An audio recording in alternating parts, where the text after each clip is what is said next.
शाम का समय था। सूरज ढल चुका था और आकाश पर हल्की नारंगी छटा छाई हुई थी। मुंबई के एक पुराने इलाके में बसी संकरी गली में नीलम अपने छोटे से कमरे में बैठी खिड़की से बाहर देख रही थी। वो अक्सर इस समय खिड़की पर बैठती, लोगों की चहल पहल देखती और सोचती कि उसकी जिंदगी भी कभी इतनी ही हलचल भरी हुआ करती थी। नीलम इस शहर में पिछले 8 साल से रह रही थी। पहले वो एक कॉल सेंटर में काम करती थी, लेकिन जब कोरोना के दौरान नौकरी गई तो उसने पास के एक स्कूल में ट्यूशन पढ़ाना शुरू कर दिया।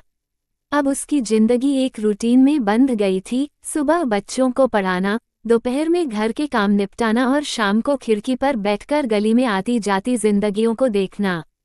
पर आज कुछ अलग था। सामने वाले मकान में एक नया किराएदार आया था। सुनने में आया था कि वो किसी कंपनी में इंजीनियर है। नाम था रोहित। हल्की फुल्की बातचीत में पड़ोसी रेखा आंटी ने बताया था कि वो सीधा और शरीफ लड़का है, अपने काम से काम रखने वाला। शाम को रोहित जब ऑफिस से लौटा तो उसकी निगाहें नीलम की खिड़की की तरफ गईं। एक पल के लिए उनकी नजरें मिली और फिर दोनों ने ही नजरें फेर लीं।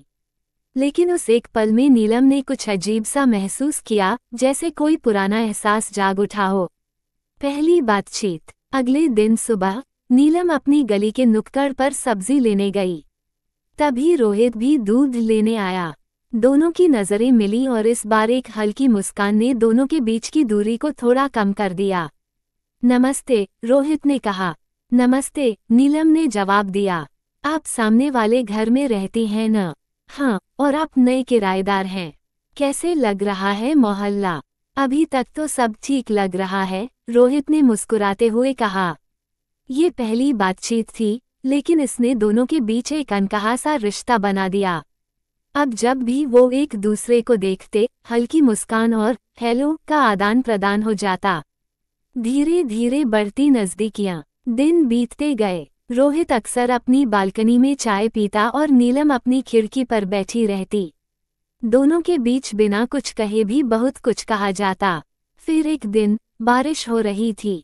गली में बच्चे कागज की नावें चला रहे थे। तभी रोहित ने छतरी के नीचे खड़े खड़े नीलम को देखा और कहा, बारिश में भीगने का मजा लिया जाए। नीलम हंस पड़ी। आपको भी बचपन की याद आ रही है? हर बार बारिश में यही यादें ताज़ा हो जाती हैं। उस दिन के बाद उनकी बातचीत बढ़ने लगी। कभी चाय पर, कभी सब्जी की दुकान पर और कभी यूं ही रास्ते में। गहराते रिश्ते। धीरे धीरे नीलम को एहसास होने लगा कि रोहित सिर्फ एक पड़ोसी नहीं, बल्कि उसका अच्छा दोस्त बन गया है। एक दिन रोहित ने उसे अपने कॉलेज के दिनों के बारे में बताया। किस तरह उसने संघर्ष किया, कैसे उसकी पहली नौकरी लगी और फिर कैसे वो इस शहर में आ गया। नीलम ने भी अपनी जिंदगी के पन्ने खोले, अपने टूटे सपनों और खोई हुई नौकरी की बातें साझा कीं। रोहित ने उसे प्रेरित किया कि वो फिर से कुछ नया करने की कोशिश करे। तुम्हारे अंदर हुनर है, नीलम। कभी कभी हमें बस खुद पर भरोसा करने की जरूरत होती है, रोहित ने कहा। उस रात नीलम ने देर तक सोचा। अगले ही दिन उसने पास के एक कोचिंग सेंटर में रिज्यूमे जमा कर दिया। नया सफर। नीलम को कोचिंग सेंटर में पढ़ाने का काम मिल गया। उसकी जिंदगी फिर से पटरी पर आने लगी और इस पूरे सफर में रोहित उसकी ताकत बन गया। धीरे धीरे दोनों को एहसास हुआ कि ये रिश्ता सिर्फ दोस्ती तक सीमित नहीं रहा। एक शाम जब गली में दिवाली की रौनक थी, रोहित ने नीलम से कहा, क्या हम इस रिश्ते को एक नया नाम दे सकते हैं? नीलम की आंखें चमक उठीं। शायद यही तो मैं भी चाहती थी, उसने मुस्कुराते हुए कहा। वो गली अब भी वही थी, लोग अब भी आते जाते थे, लेकिन अब नीलम की खिड़की की जगह उसकी बालकनी मुस्कान से भर जाती थी। क्योंकि अब वो अकेली नहीं थी, उसका हमसफर, उसका किराएदार, अब उसकी जिंदगी का हिस्सा बन चुका था।